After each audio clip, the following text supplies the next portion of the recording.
Merci Père Céleste de nous conduire ce matin dans les sources d'eau de la vie par le Saint-Esprit à travers ta parole.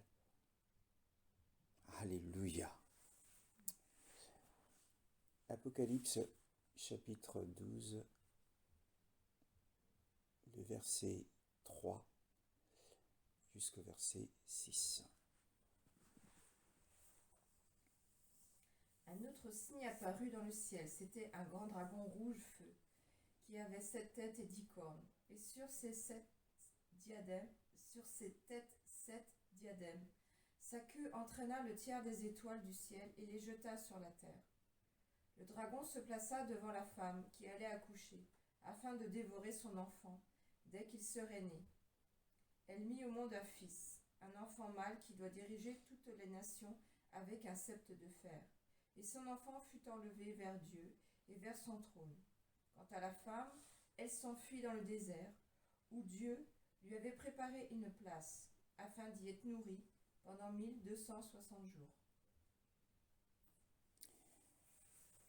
Pendant 1260 jours, nous sommes effectivement dans l'Apocalypse au chapitre 12, qui est un tournant dans ce livre prophétique qui constitue la deuxième phase de la prophétie.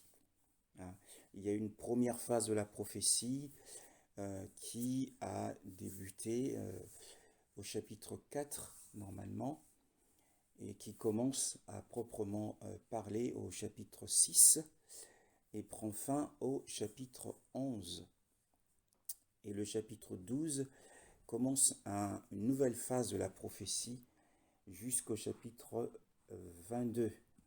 Et cette nouvelle phase de la prophétie, à savoir que du chapitre 12 au chapitre 14, tout ce qui est dit n'est que symbolique. Ce qui est dit au chapitre 12, 13 et 14 est symbolique. Du chapitre 15 au chapitre 16, eh bien, nous serons à nouveau dans une phase littérale. Donc, c'est-à-dire que ce seront des choses qui seront à prendre littéralement au pied de la lettre. Et dans ce chapitre 12, nous avons vu avec le Saint-Esprit le premier, le deuxième et le troisième verset. Et nous voyons maintenant le deuxième verset, le troisième verset que nous allons voir maintenant.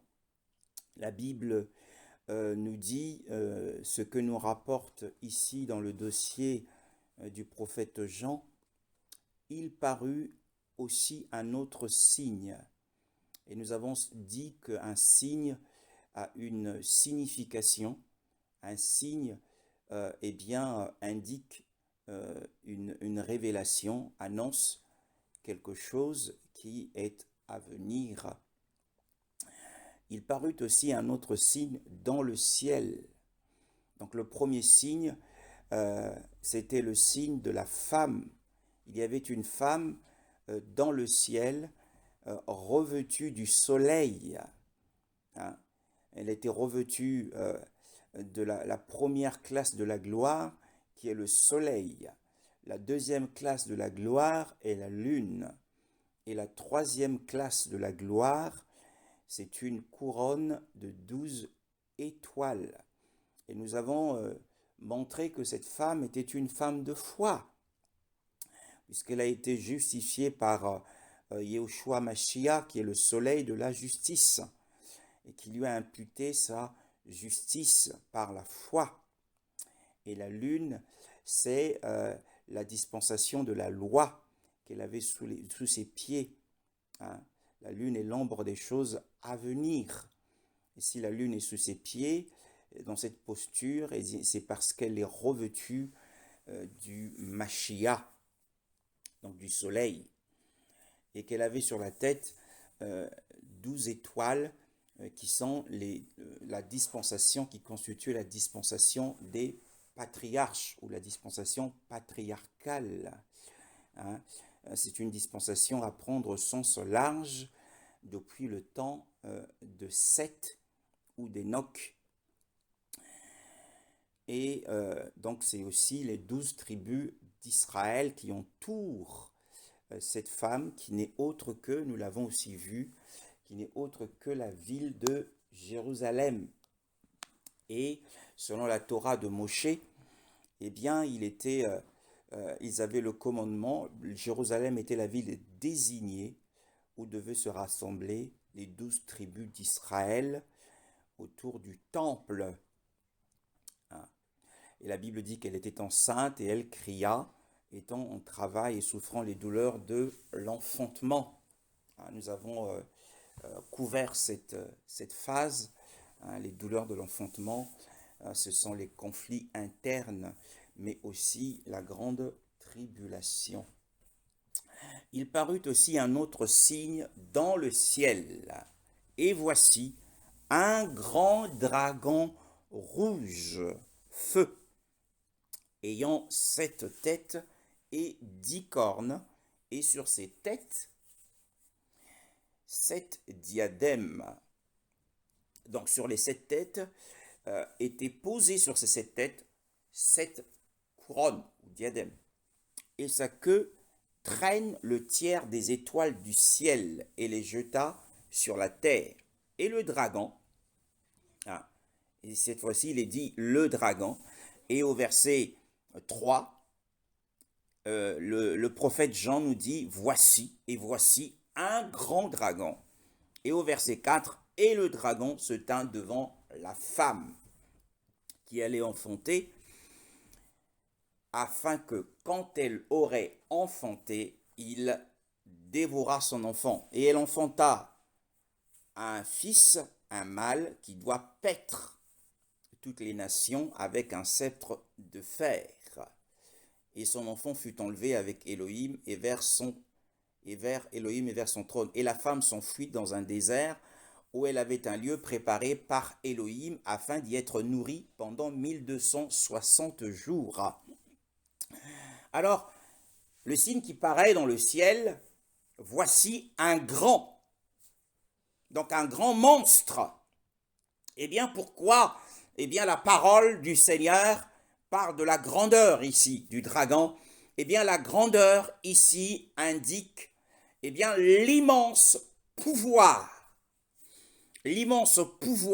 qu'a le dragon. Et nous savons, et nous le savons tous, que le dragon ici n'est autre que Satan.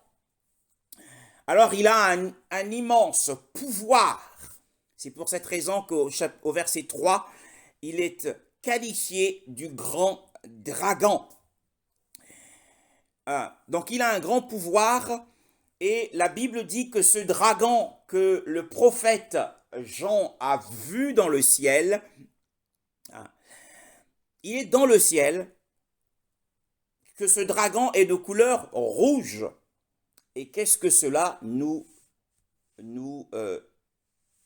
indique? Eh bien, lorsque nous regardons dans l'ouverture du deuxième sceau au chapitre 6 d'Apocalypse, au verset 3, Apocalypse chapitre 6, le verset 3. Quand il ouvrit le deuxième sceau, j'entendis le deuxième être vivant dire « Viens !» Et un autre cheval rouge-feu apparut. Celui qui le montait reçut le pouvoir d'enlever la paix de la terre, afin que les hommes s'entretuent. Une grande épée lui fut donnée. Voilà.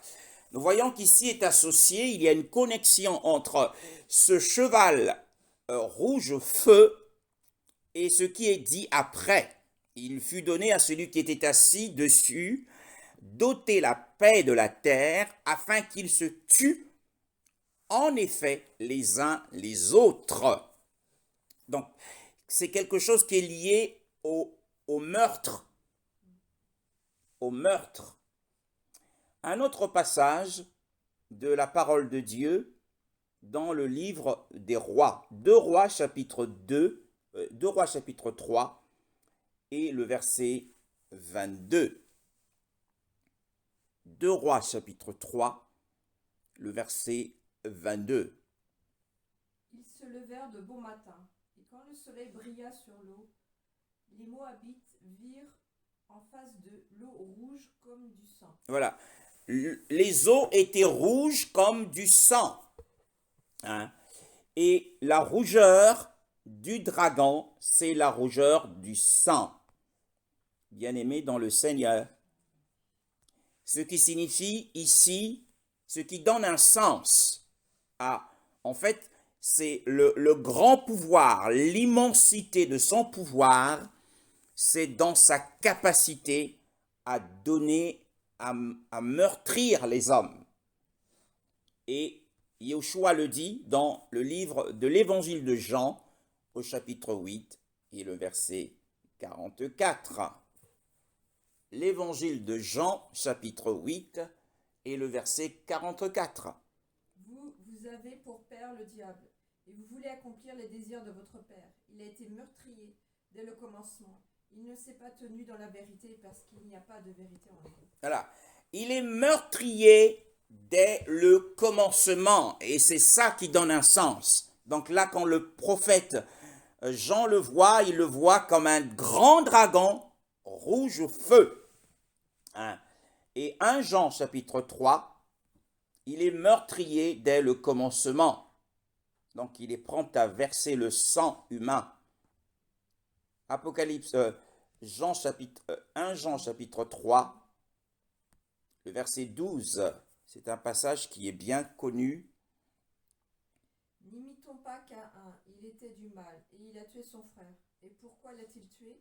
Parce que sa manière d'agir était mauvaise, tandis que celle de son frère était juste. Alors, toutes les actions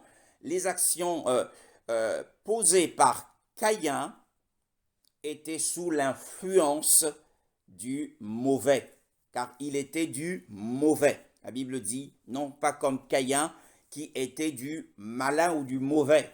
Il était de Satan, il était possédé par Satan au point de donner la mort à son frère Abel. Et c'est pour cette raison, et cela se passe au commencement de Genesis, et c'est pour cette raison que Yeshua dit qu'il est meurtrier dès le commencement.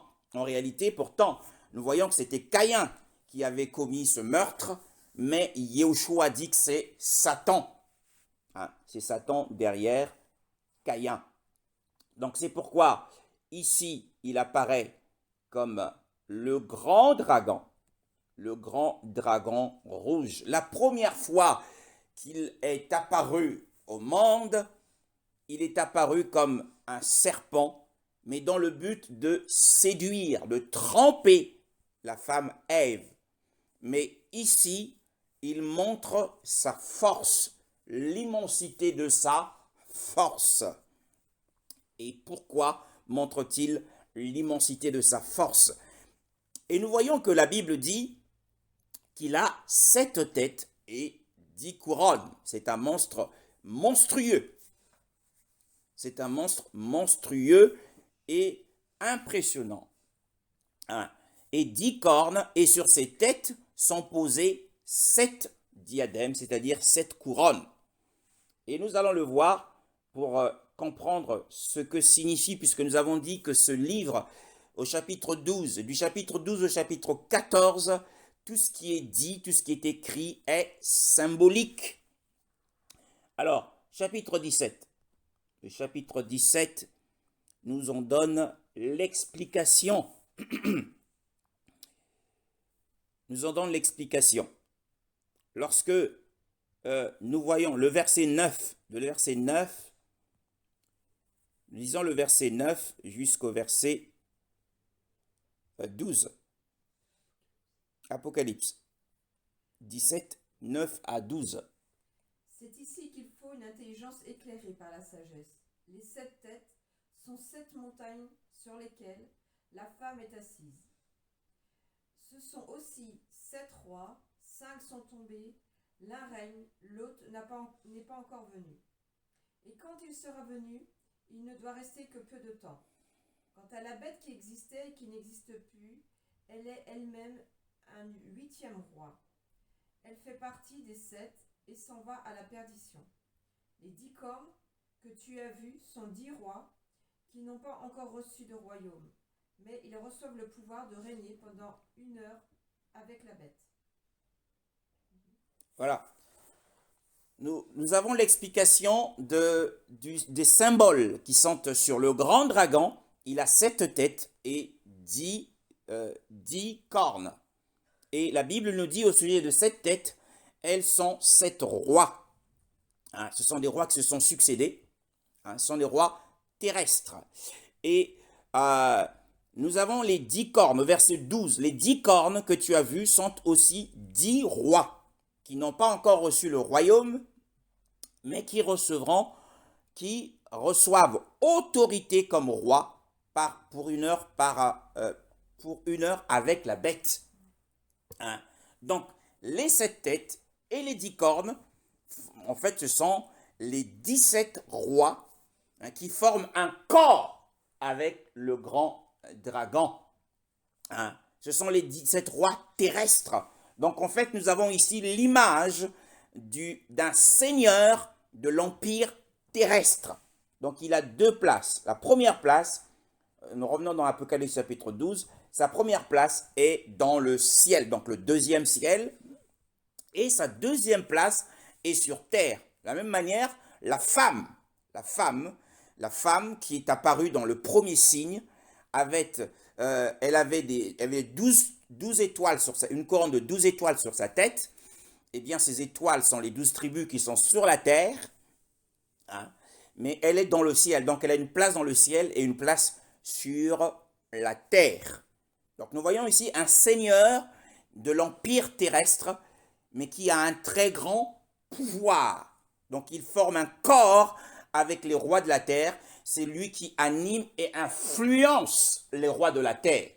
Donc, les présidents des nations sont influencés et dirigés par ce grand dragon rouge. Un rouge sang, hein, c'est un sanguinaire. Un sanguinaire. Voilà, donc nous avons l'explication et ce sont les couronnes qui sont posées sur ces rois. Et le verset 4 nous dit, eh bien, et sa queue traîne le tiers des étoiles du ciel. Là aussi, on voit l'étendue de sa puissance, l'étendue de la puissance de Satan et son contrôle sur les étoiles du ciel. Attention, il faut bien faire la différence entre les étoiles ici et les étoiles au premier verset. Les étoiles qui sont les 12 étoiles des 12 tribus d'Israël n'ont rien à voir avec ces étoiles-là. Ces étoiles du ciel ne sont autres que des anges déchus. Et Satan, ce sont les anges déchus qui ont volontairement suivi l'emblème de rébellion de Satan. Ils ont suivi l'emblème de rébellion de Satan. Ils sont sous le contrôle et sous l'influence du diable. Donc on voit l'étendue de son influence et de sa puissance sur la 3e partie des anges. Or, il y a des myriades et des myriades des anges. Et quand on parle de la 3e partie, c'est quand même une bonne partie, une partie importante de la compagnie des anges dans les cieux. Mais ce sont les anges déchus.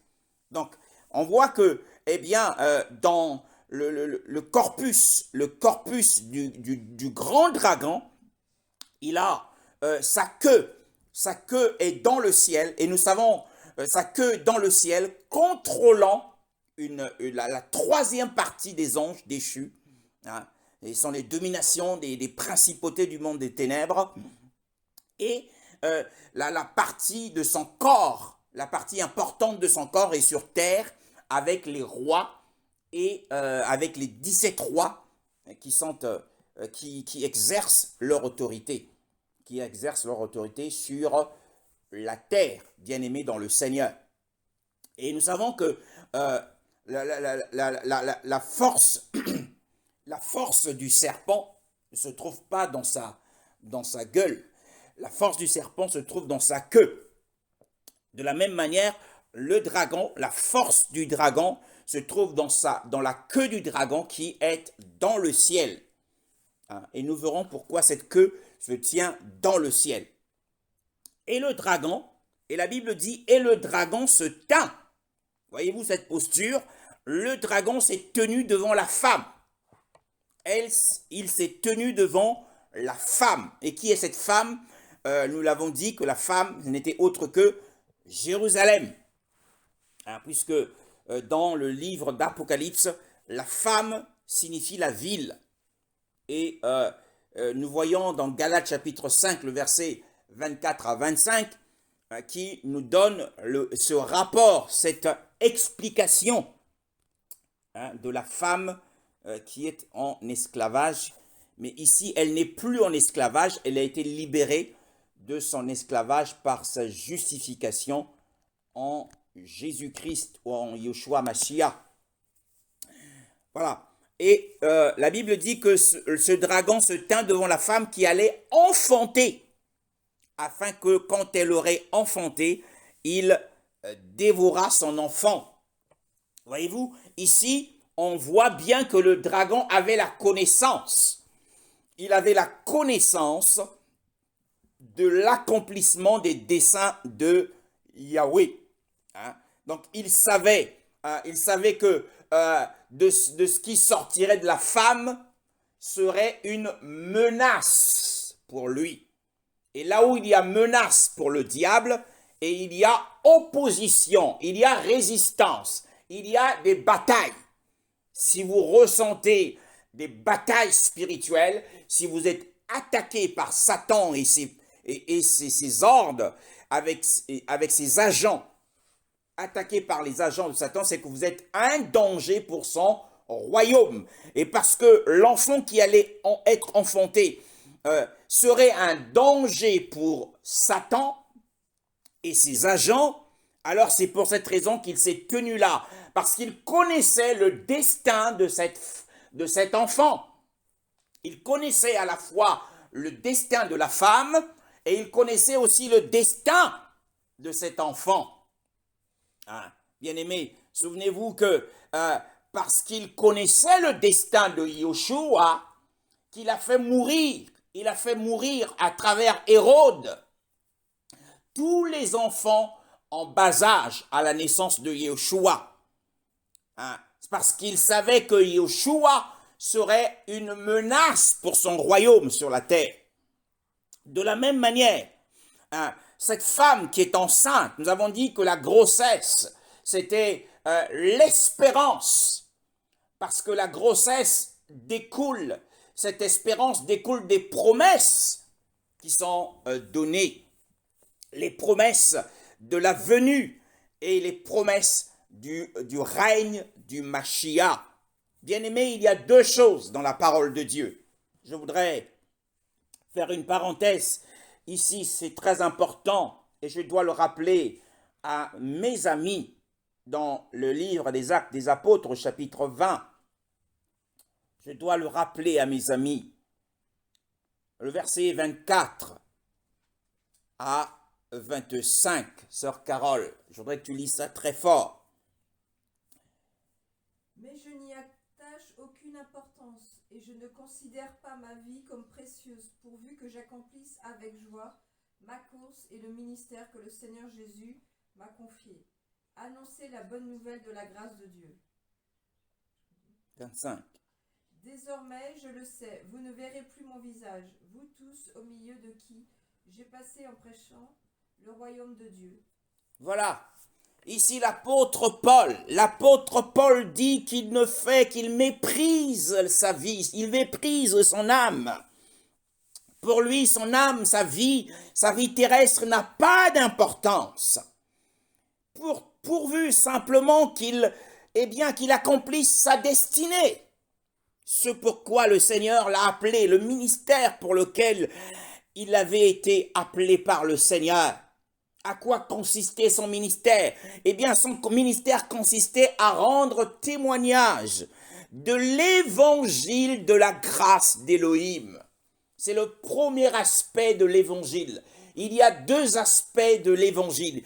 Il y a l'évangile de la grâce d'Élohim. Et au verset 25, il dit, « Et maintenant voici, je sais que vous ne verrez plus mon visage, vous tous au milieu desquels je suis passé en prêchant le royaume d'Élohim. » Donc il y a la prédication de l'évangile de la grâce d'Élohim et il y a la prédication de l'évangile du royaume d'Élohim, bien-aimé dans le Seigneur. Mais beaucoup d'églises, beaucoup de chrétiens ont fixé leur regard uniquement sur l'évangile de la grâce d'Élohim. Et ils ont négligé l'évangile du royaume d'Élohim. C'est une grave erreur. Et cette erreur nous sera reprochée par Adonai Yehoshua lors de son siège du jugement. Nous en parlerons. Bien-aimés, il y a deux aspects. Il y a l'évangile de la grâce d'Élohim. Mais qu'est-ce que c'est que l'évangile de la grâce d'Élohim? C'est une parenthèse avant de retourner à notre étude. Nous regardons dans Luc chapitre 24. Luc chapitre 24, l'évangile de la grâce d'Élohim. Luc chapitre 24 et le verset 45, à partir du verset 45. Alors il leur ouvrit l'intelligence afin qu'ils comprennent les Écritures. Il leur dit, ainsi il était écrit, et il fallait que cela arrive, que le Messie souffrirait et qu'il ressusciterait le troisième jour, et que la repentance et le pardon des péchés seraient prêchés en son nom à toutes les nations, à commencer par Jérusalem. Vous êtes témoins de ces choses, et voici que j'enverrai sur vous ce que mon Père a promis. Quant à vous, restez dans la ville de Jérusalem jusqu'à ce que vous soyez revêtus de la puissance d'en haut. Oui, bien-aimés dans le Seigneur, eh bien, l'évangile de la grâce d'Élohim, c'est la prédication du pardon des péchés qui est prêché au nom de Yahushua Mashiach. Hein? Nous avons reçu cet évangile. Nous avons reçu cet évangile. Hein? Nous avons reçu cet évangile de la grâce d'Élohim qui est le pardon des péchés, le pardon des péchés. Et tout ce qui suit, hein, la justification, la sanctification, mais aussi le fait que, eh bien, le Père, hein, c'est par lui que vous êtes en Mashiach, nous dit 1 Corinthiens chapitre 1, le verset 30, hein, qui a été fait pour nous, pour vous, de la part d'Élohim, sagesse, justice, sanctification et rédemption. Ça, c'est l'évangile de la grâce d'Élohim sur lequel la plupart des églises eh bien, se focalisent. Et le deuxième aspect de l'évangile, c'est l'évangile du royaume d'Élohim. Mais cet évangile du royaume d'Élohim, eh bien, vous pourrez parcourir les églises, il n'y en a pas beaucoup qui enseignent cela, alors qu'ils devraient l'enseigner. Eh bien, l'évangile du royaume d'Élohim, c'est l'évangile de l'avènement du Seigneur. C'est l'évangile du règne de 1000 ans. Et cet évangile n'est pas enseigné. L'évangile sur l'eschatologie, le retour, l'avènement, sur tous les événements qui vont s'enchevêtrer avant le retour du Seigneur. Ce que nous sommes en train de faire dans l'Apocalypse ici. Parler du royaume de 1000 ans et ceux qui vont y être, parler de la résurrection, parler des récompenses. Beaucoup ne le prêchent pas. Alors, pourtant, l'apôtre Paul dit ici, au verset, ce que la sœur Carole n'a pas lu, c'est pourquoi je vous témoigne au verset 26, c'est pourquoi je vous témoigne aujourd'hui que je suis pur du sang de tous, dit l'apôtre, acte 20, verset 26. Je suis pur du sang de tous, car je vous ai annoncé tout le conseil d'Élohim, sans en rien cacher.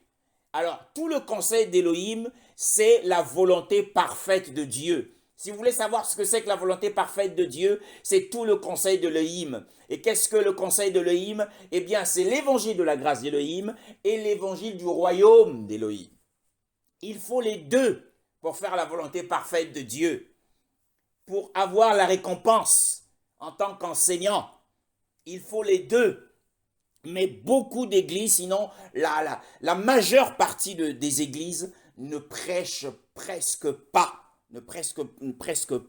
eh bien, l'évangile du royaume, ne prêchent pas l'avènement, ne s'attardent pas sur la prophétie de Matthieu 24, 25, ne s'attardent pas sur l'Apocalypse, sur le retour, pour préparer les saints à l'avènement du Seigneur. Pourtant, c'est cette parole que Yahushua a donnée à Philadelphie, parce que tu as gardé la parole de ma persévérance, c'est-à-dire tu as témoigné de ma foi, tu as témoigné la foi dans ma venue et dans mon règne prochain, alors je te garderai de l'épreuve qui viendra sur la terre.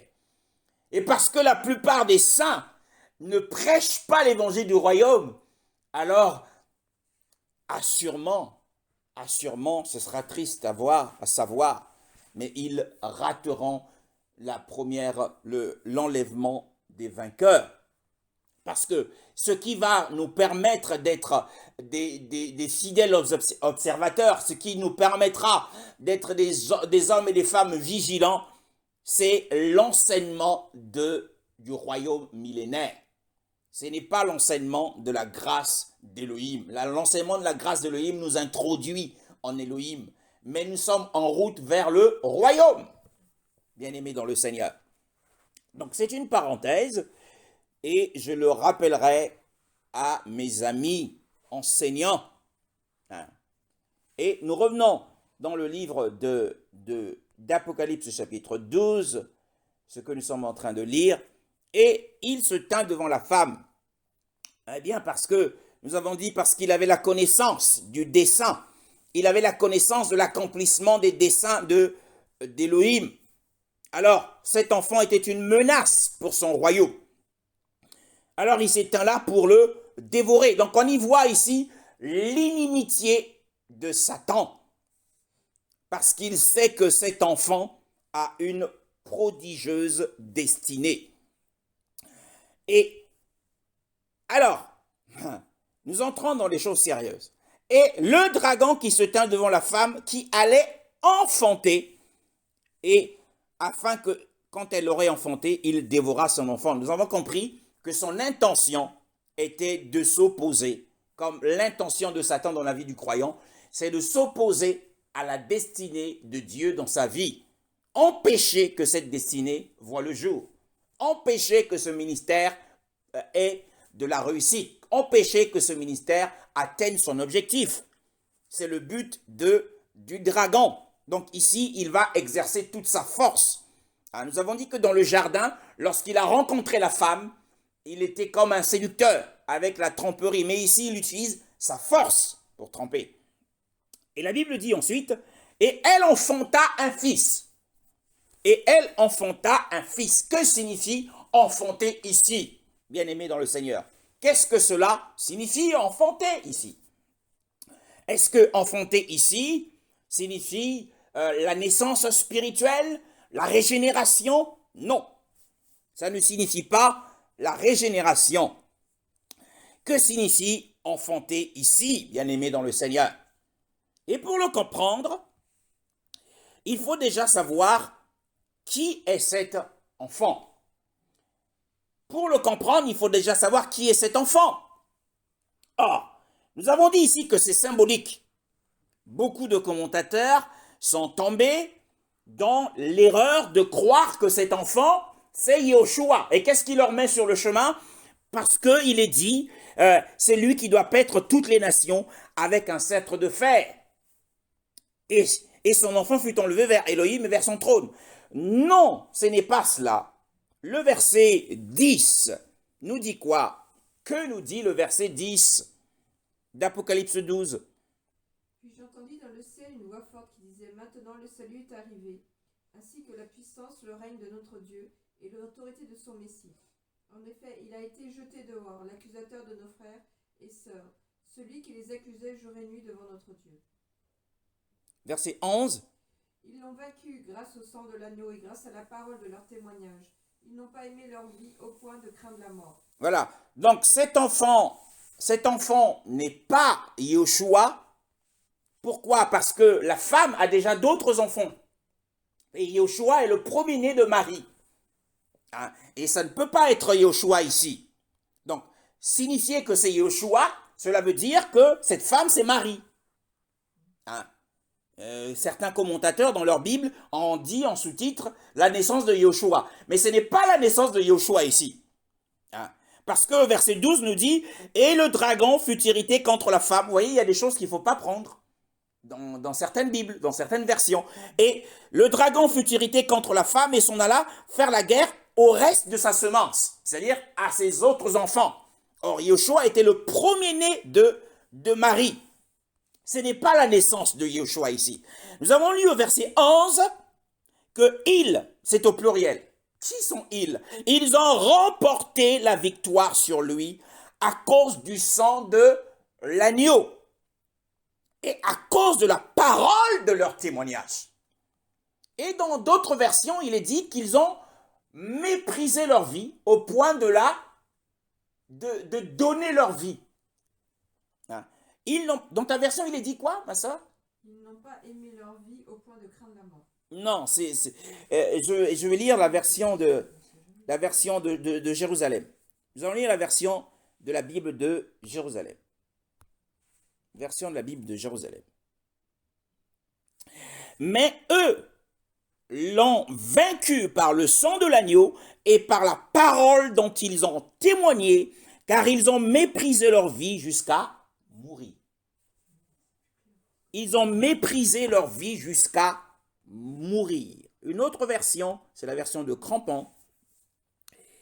Voilà, pareil, ils ont méprisé leur vie jusqu'à mourir. On va aussi lire la version de Beauvais-Bonnet.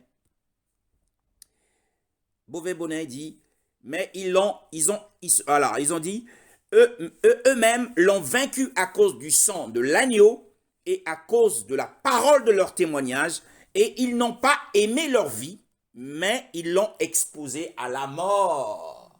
Cela signifie que ce sont des martyrs. Ils sont morts à cause du témoignage de Yahushua. Et leur mort aux yeux du Seigneur a du prix. Leur mort, c'est leur victoire.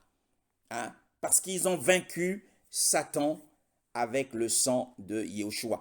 L'enfant ici, bien-aimé dans le Seigneur, l'enfant ici, c'est un corps, c'est une unité composée des vainqueurs.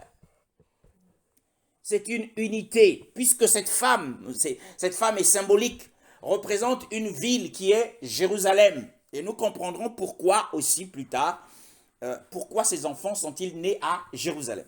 Pourquoi est-ce que la Bible parle de Jérusalem? Cet enfant, c'est la composition des vainqueurs. Et ces vainqueurs sont composés, Apocalypse chapitre 7, et le verset 9. Bien-aimé dans le Seigneur. Le verset 9. Après cela, je regardais et je vis une foule immense que personne ne pouvait compter. C'étaient des hommes de toute nation, de toute tribu, de tout peuple et de toute langue. Ils se tenaient debout devant le trône et devant l'agneau, habillés de robes blanches, des feuilles de palmier à la main. Voilà, c'est cette grande multitude, en partie, cet enfant qui est né, c'est cette grande multitude. Je vous ai dit dans le précédent message que le chapitre 6 d'Apocalypse jusqu'au chapitre 11 constituent les grandes lignes de la parole prophétique.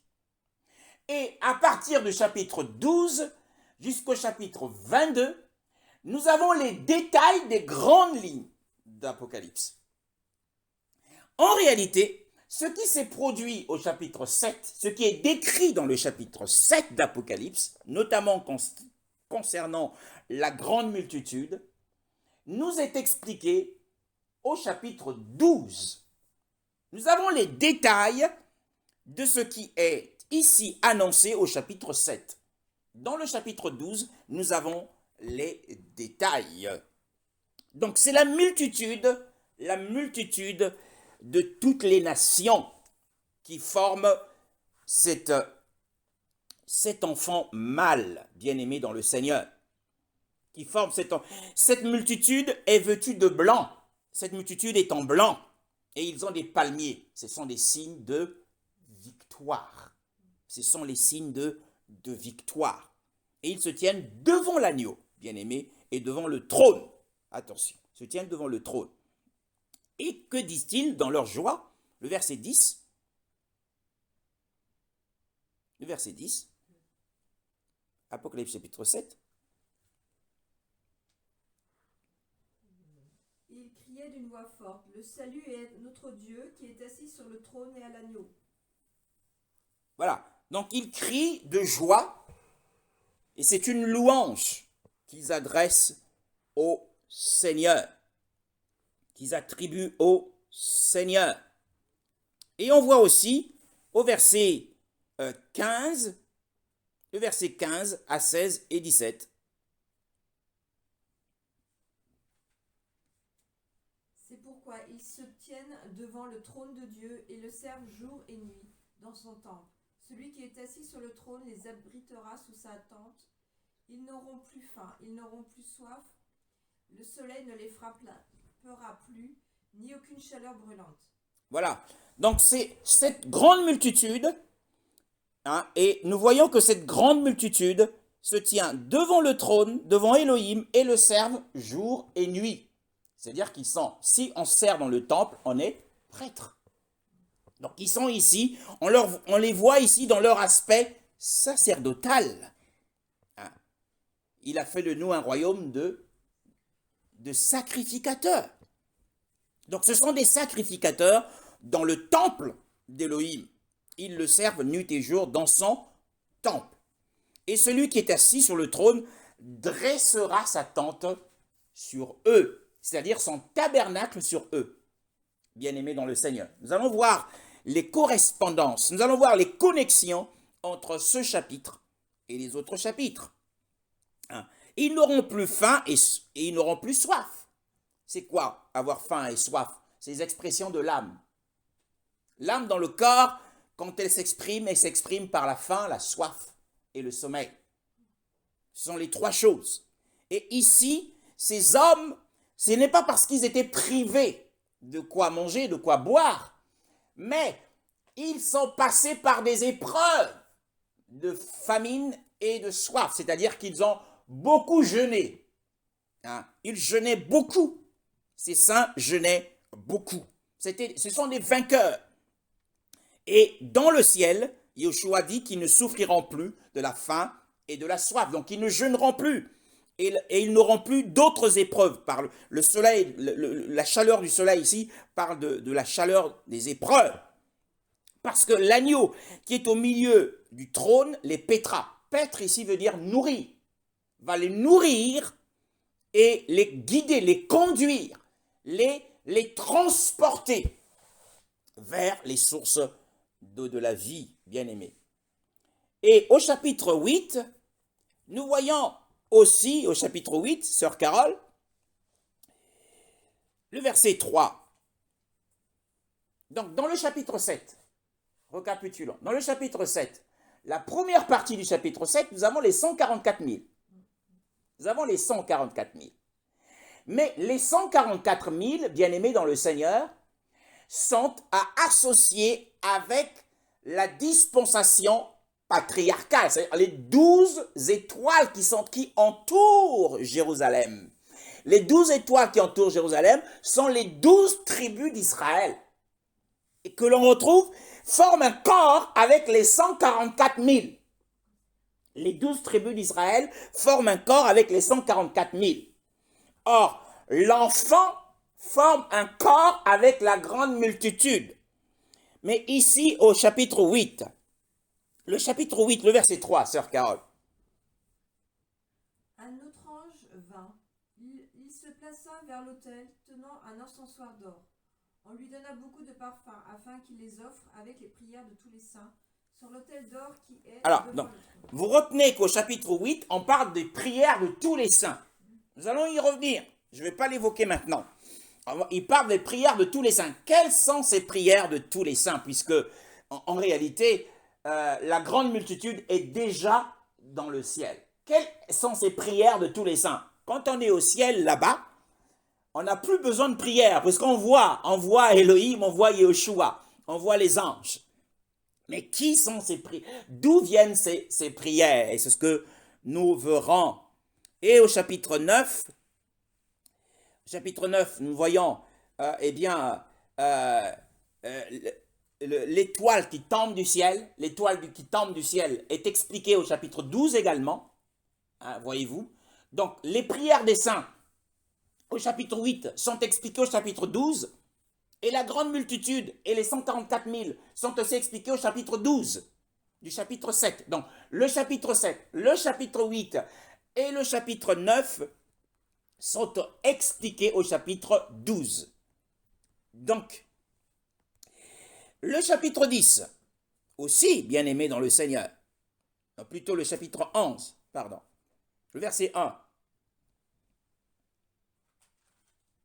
Chapitre 11. On me donna un roseau semblable à une baguette en me disant lève-toi et mesure le temple de Dieu, l'autel et ceux qui y adorent. Alors, et nous avons vu que ceux qui sont mesurés dans le temple, qui sont mesurés pour la préservation, n'est autre que les adorateurs qui sont dans le temple, qui servent Elohim jour et nuit, dans son temple, chapitre 7, c'est-à-dire la grande multitude. Le chapitre 12 nous dit, eh bien, elle enfanta, et nous avons vu ici que ils l'ont vaincu à cause du sang de l'agneau. C'est un passage qui est d'ailleurs utilisé à tort par les chrétiens lors du combat spirituel. Mais ce passage concerne la grande multitude, en partie la grande multitude, parce qu'il s'agit ici des martyrs. C'est eux qui sont les martyrs, c'est-à-dire qu'ils sont morts, ils ont été persécutés par Satan à travers les hommes, et Satan les a tués. Satan en a tué plusieurs, bien-aimés dans le Seigneur. Il en a tué plusieurs après l'enlèvement du Seigneur.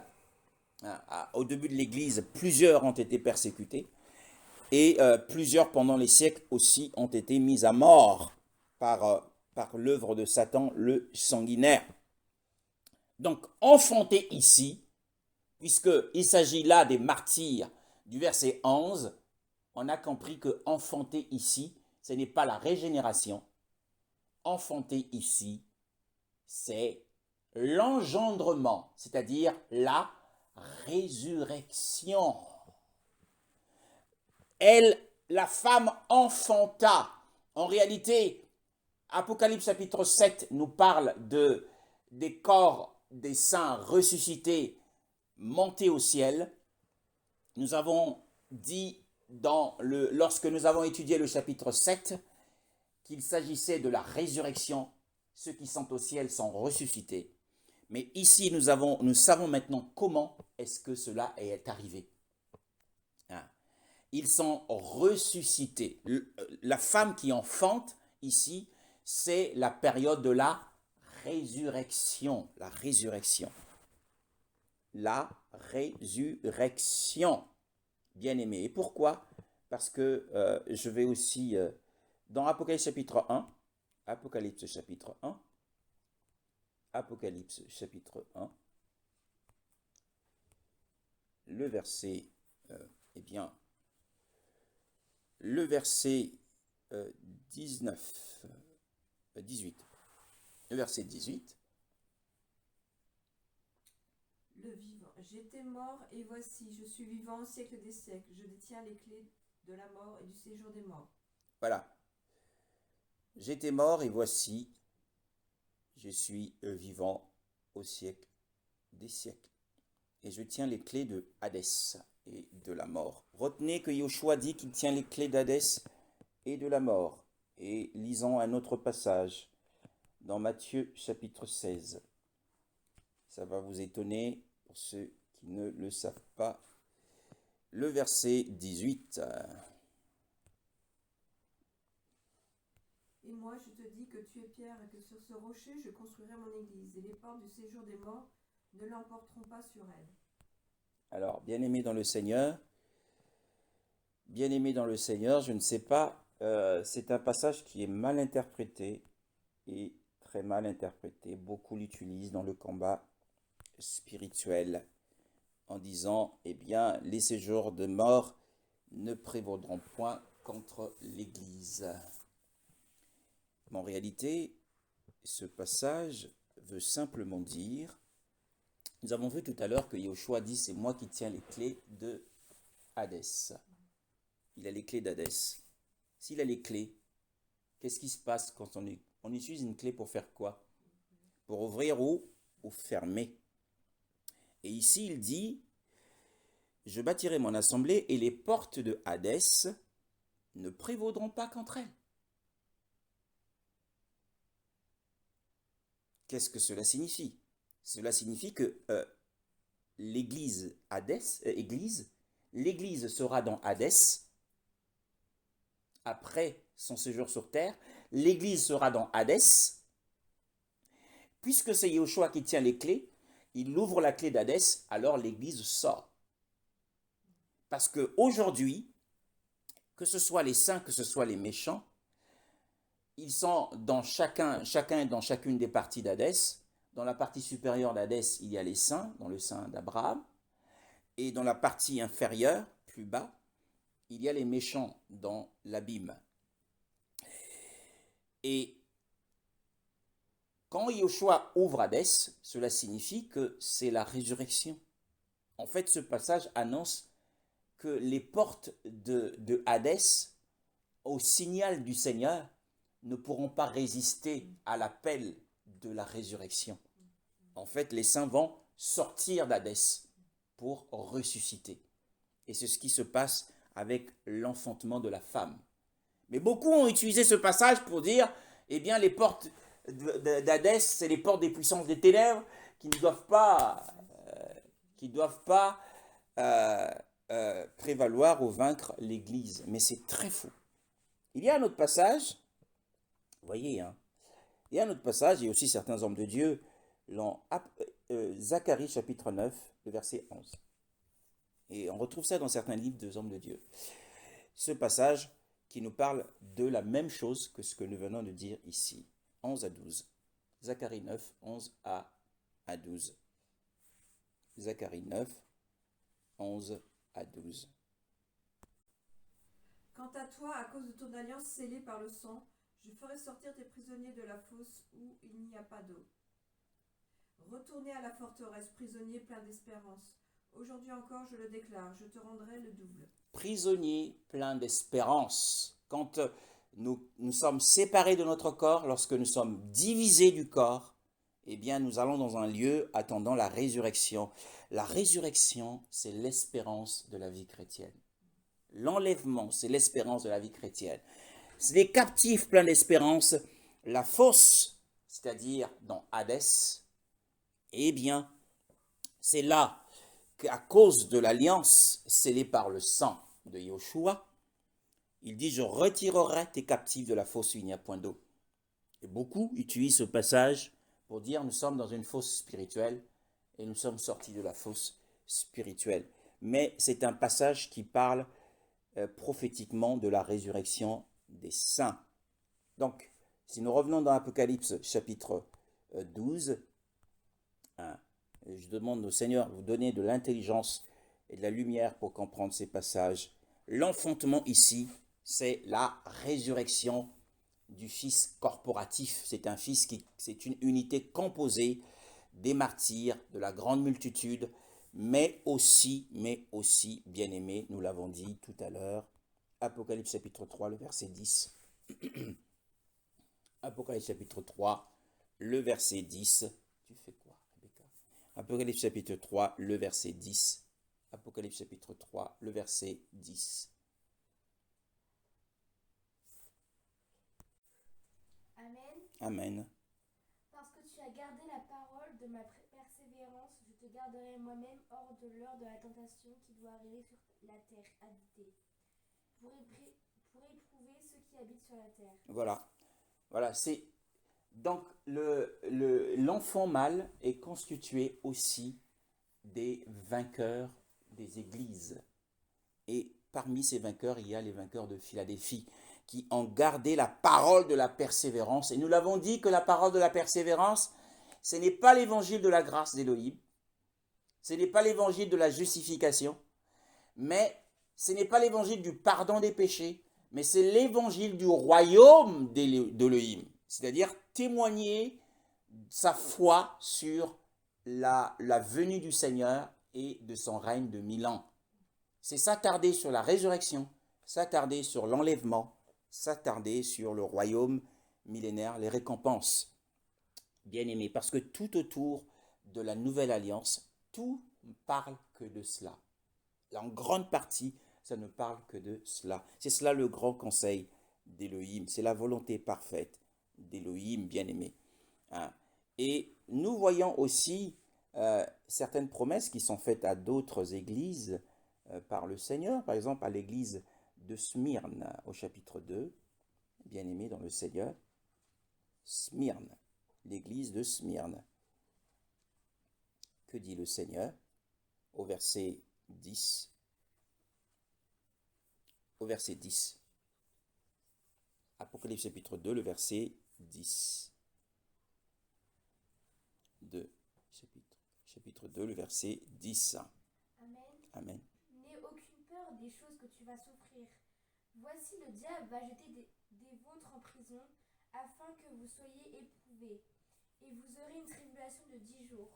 Sois fidèle jusqu'à la mort, et je te donnerai la couronne de vie. Voilà. À cette église, la promesse a été faite d'être fidèle jusqu'à en mourir.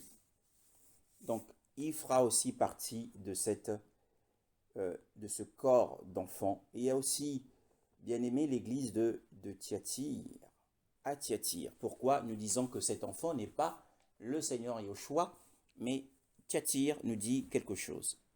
Apocalypse chapitre 2 et le verset 26 à 29. Au vainqueur, à celui qui accomplit mes œuvres jusqu'à la fin, je donnerai autorité sur les nations. Il les dirigera avec un cep de fer, comme on brise les vases d'argile. Ainsi que moi-même, j'en ai eu le pouvoir de mon Père. Et je lui donnerai l'étoile du matin.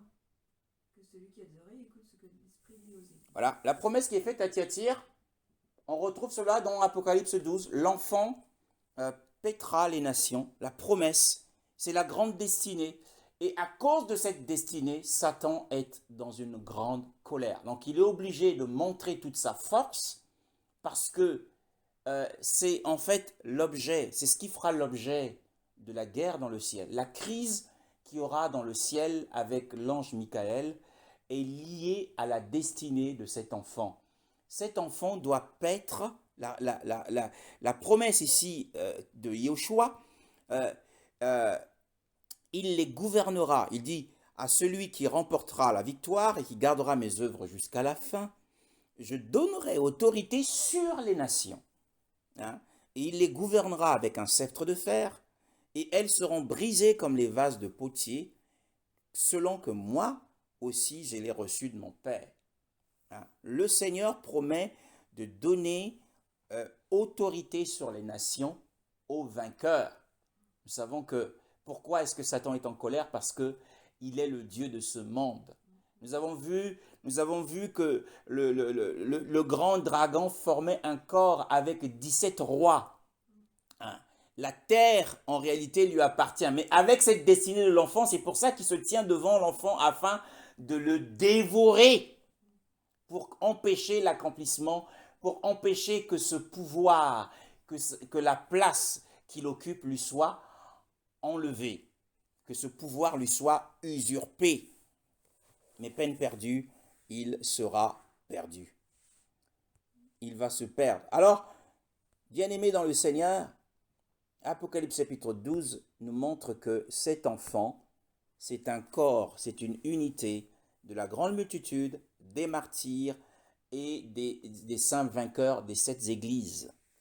Donc il y a l'église de Philadelphie en premier, et il y a l'église de Smyrne et de Thyatire, mais aussi l'église de Laodicée.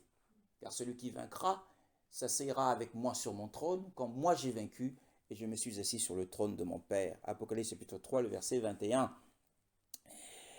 Et nous voyons que, dans Genèse chapitre 3, le verset 15, c'est aussi un passage qui est très mal interprété.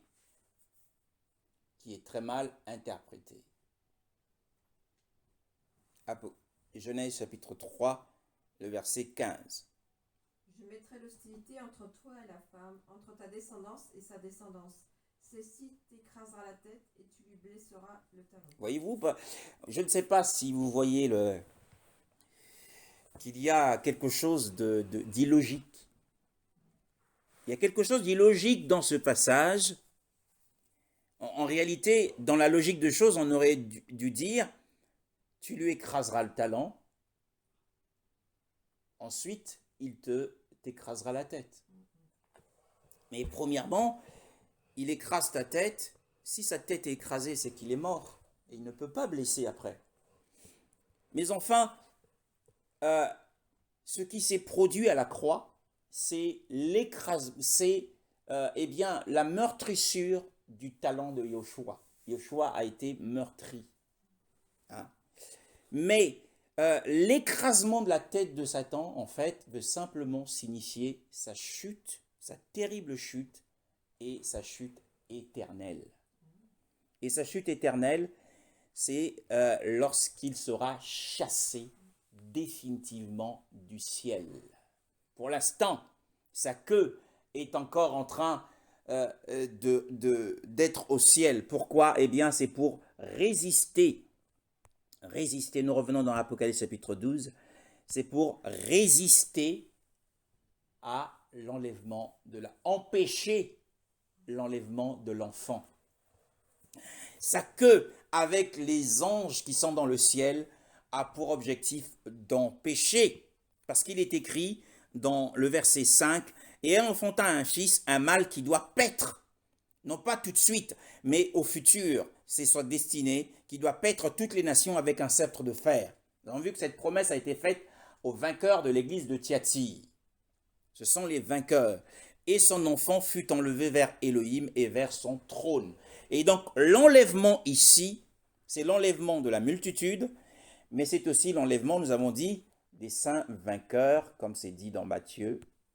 Nous aurons l'occasion, bien aimé, je suis très heureux, quand je traite la question de l'enlèvement, c'est l'un des piliers de ce ministère, l'enlèvement de l'Église. Matthieu chapitre 20, 24, et Yoshua le dit, si bien aimé dans le Seigneur. Nous regarderons ça avec beaucoup de détails. Le verset 40 à 41. Alors 2 hommes seront dans un champ, l'un sera pris et l'autre laissé. 2 femmes moudront à la meule, l'une sera prise et l'autre laissée. Oui, ici donc on voit, comme au temps d'Élie, Élie a été pris, Élisée est resté. Voilà, donc nous voyons ici que l'un est pris, c'est le saint vainqueur, et l'autre est laissé pour compte. C'est triste pour celui qui sera laissé pour compte. Et on voit aussi que celle qui est en train de moudre au moulin, et l'une est prise, ce sont 2 amis, l'une est prise et l'autre laissée. Nous aurons l'occasion de le voir, c'est cet enlèvement de l'enfant devant son trône dont nous sommes en train de parler.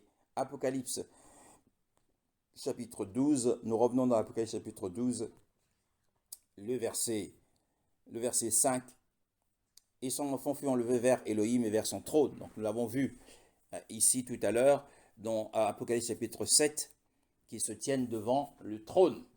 Ce n'est pas l'Église ici, puisque l'enlèvement de l'Église, on va le voir dans l'Église, dans sa majorité. L'Église dans sa majorité, vous me dites, mais l'Église dans sa majorité, nous aurons l'occasion de le voir au chapitre 14 d'Apocalypse. Nous parle de cet enlèvement, mais ici, dans 1 Thessaloniciens chapitre 4, le verset 16, l'enlèvement de l'Église, où se fera-t-il? De l'Église entière. Mais on parle ici d'abord de l'enlèvement qui se produit avant la grande tribulation. Nous sommes en train de parler de l'enlèvement qui se produit avant la grande tribulation. Nous sommes dans les détails de ce que nous avons déjà dit dans les précédents chapitres. 1 Thessaloniciens chapitre 4, le verset 16. Chapitre 4, le verset 16. Amen. Amen.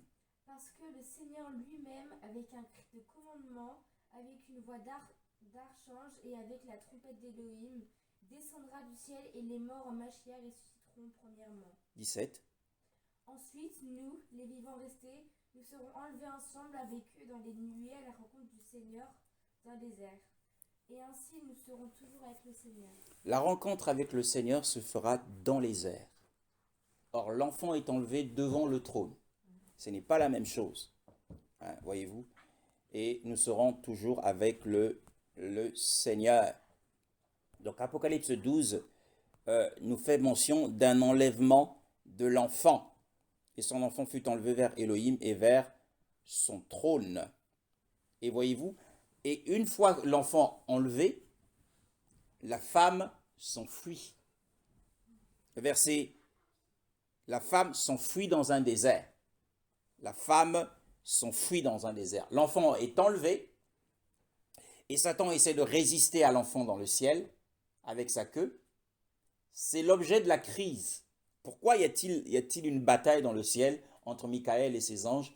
Et c'est parce que Satan essaie de résister à l'enlèvement de l'enfant pour empêcher que son destin de paître les nations s'accomplisse et de lui usurper son pouvoir. Et la femme s'enfuit dans un désert. Je pense que pour les plus éclairés, ils comprennent. Et la femme s'enfuit dans un désert où elle avait un lieu préparé par Élohim afin d'y être nourrie pendant 1260 jours. Hein? Et pour comprendre cela, il faut aller dans les évangiles. Premièrement, dans l'évangile de Luc. L'évangile de Luc. La femme doit s'enfuir. L'évangile de Luc, chapitre 17. Le chapitre 17, le verset 30 à 32.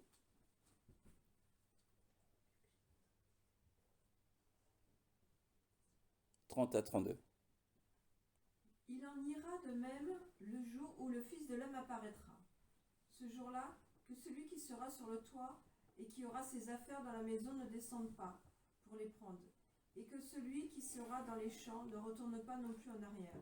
Souvenez-vous de la femme de Lot. Voilà. Souvenez-vous de la femme de Lot. Regardons également Matthieu, avant de savoir finalement qui est la femme. Matthieu 24, verset 20.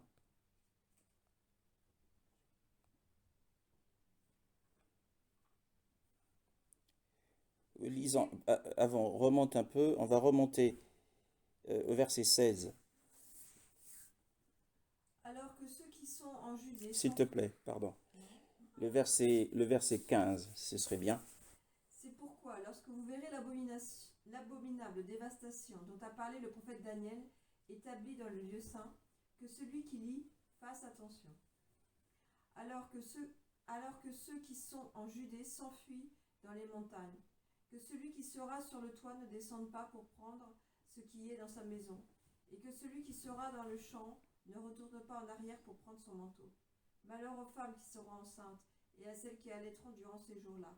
Priez pour que votre fuite n'arrive pas en hiver, ni un jour de sabbat. Priez pour que votre fuite n'arrive pas en hiver, ni un jour de sabbat. L'ordre du Seigneur, c'est de fuir. C'est le commandement que le Seigneur a donné aux disciples juifs. Ce sont les saints dans la chair. Et la femme, ici, dans Jérusalem, ce sont les saints dans la chair qui doivent fuir. La femme s'enfuit. Et l'ordre venait du Seigneur lui-même. Il avait ordonné que lorsqu'ils verront que l'abomination de la désolation annoncée par le prophète Daniel, le prophète, est établie dans le lieu saint, c'est-à-dire que l'Antéchrist va ériger son idole dans le Saint des Saints, alors ceux qui seront en Judée fuient dans les montagnes. La Judée a pour capitale Jérusalem. Ils doivent fuir dans les montagnes, et la montagne n'est autre que la montagne du Sinaï. Que celui qui est sur le toit ne descende pas pour emporter quoi que ce soit dans sa maison, et que celui qui est dans les champs ne retourne pas en arrière pour prendre ses habits. Et dans le livre de Luc, il est dit, souvenez-vous de la femme de Lot. Donc la femme d'Apocalypse chapitre 12 est une femme de foi. Elle ne doit pas se retourner en arrière, mais elle doit fuir. Hein. Dans les montagnes, ici, c'est le désert. Ici, c'est le désert. Donc priez. Donc la prière ici, c'est la prière des saints du chapitre 8 dont nous avons parlé tout à l'heure, qui montent au Seigneur.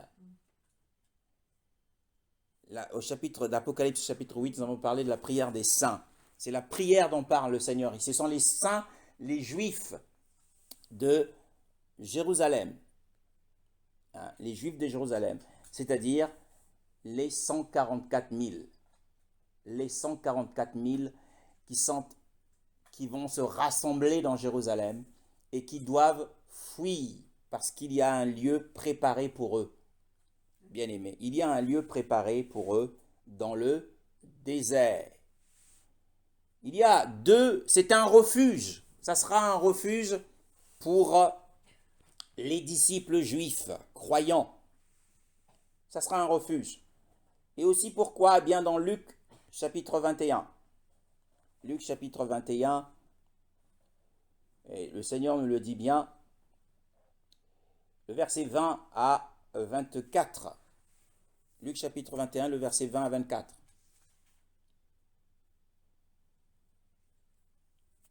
Lorsque vous verrez Jérusalem encerclée par les armées, sachez que sa destruction est proche. Alors que ceux qui seront en Judée s'enfuient dans les montagnes, que ceux qui seront à l'intérieur de Jérusalem en sortent, et que ceux qui seront dans les champs n'entrent pas dans la ville. Car ce sont des jours de vengeance où s'accomplira tout ce qui a été écrit. Tout ce qui est écrit. Malheur aux femmes qui seront enceintes et à celles qui allaiteront durant ces jours-là, car il y aura une grande détresse dans le pays, et la colère contre ce peuple. Et de la colère contre ce peuple. Ils tomberont sous le tranchant de l'épée.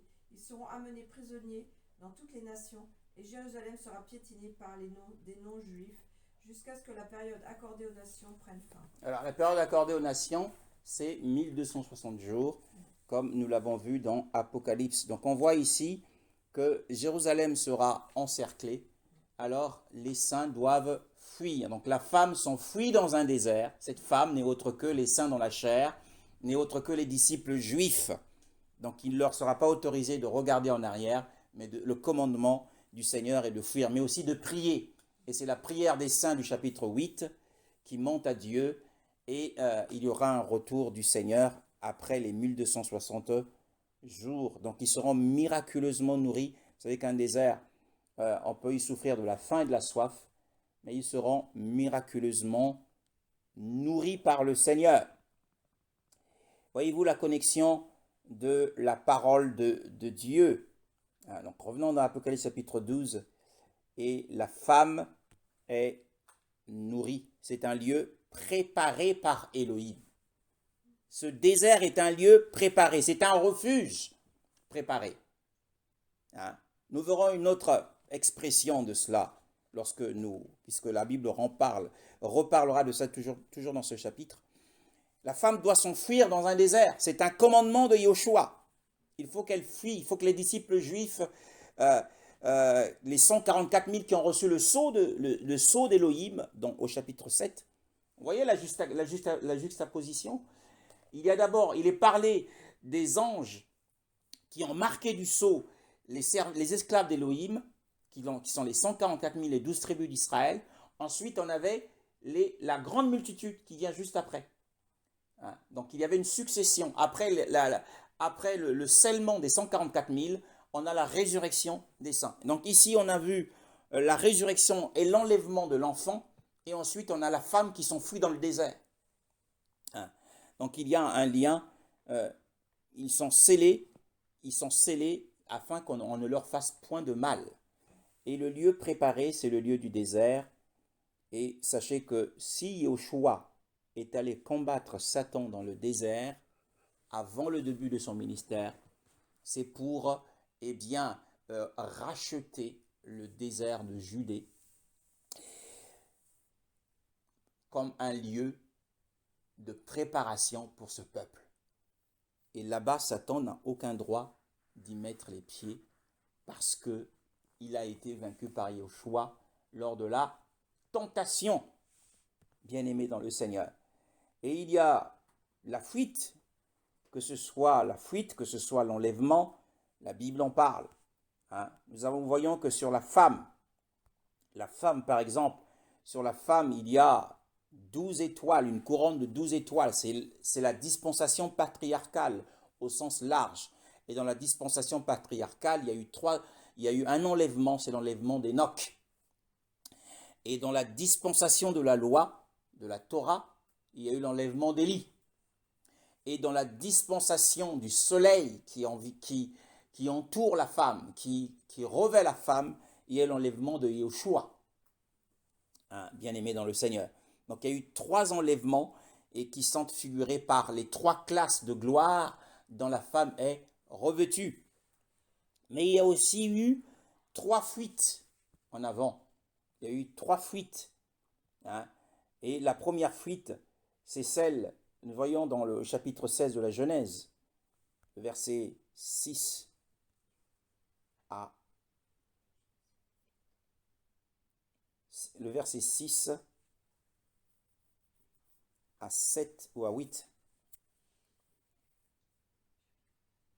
Genèse chapitre 16, le verset 7 ou 6 à 9. C'est mieux.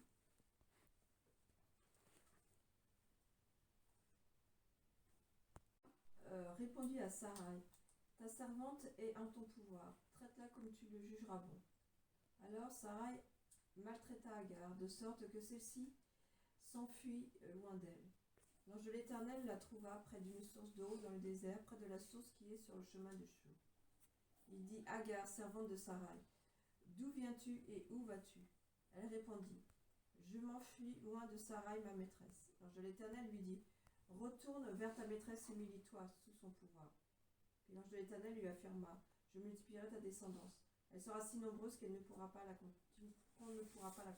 Voilà, donc on voit ici, dans la dispensation patriarcale, il y a aussi une fuite, c'est celle d'Agar.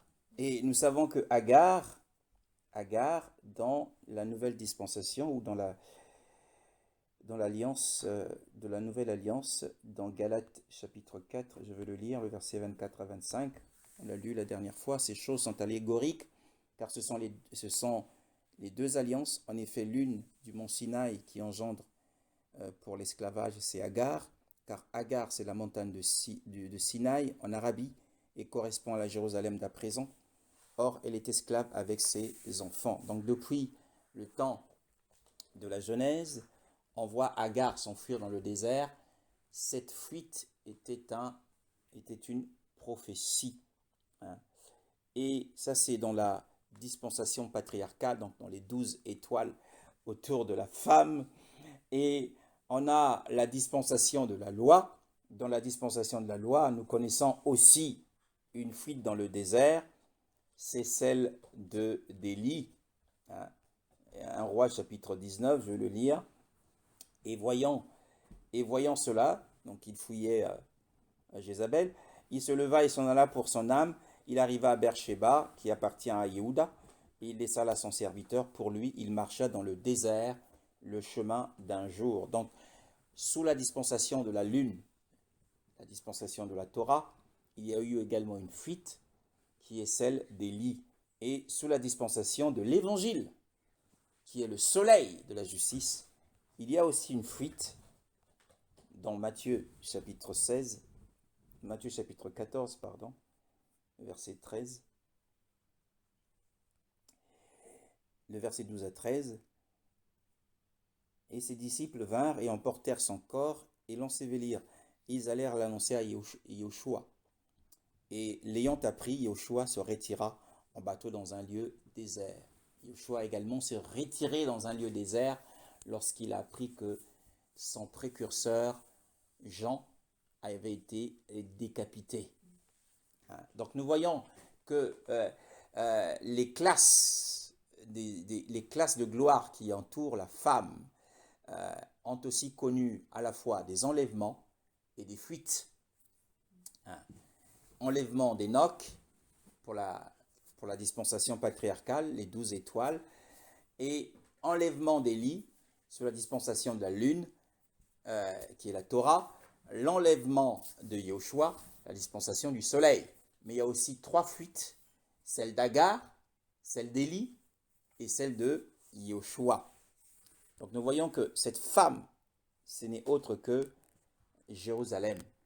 Donc elle doit fuir. Donc nous aurons l'occasion de lire et d'étudier Matthieu 24 à 25 de l'an en large par la grâce du Saint-Esprit. Et nous voyons que cette femme n'est autre que les saints, les saints dans la chair, les saints juifs, les 144 000 qui doivent être préservés dans le lieu désert, préparés parce que Yoshua a remporté la victoire sur Satan dans le désert, et le désert de Judée est réservé pour son peuple qui doit y être nourri par les anges, comme Yoshua avait été nourri après son jeûne de 40 jours par les anges. Ils y seront nourris et protégés pendant la grande tribulation. Béni soit le Seigneur.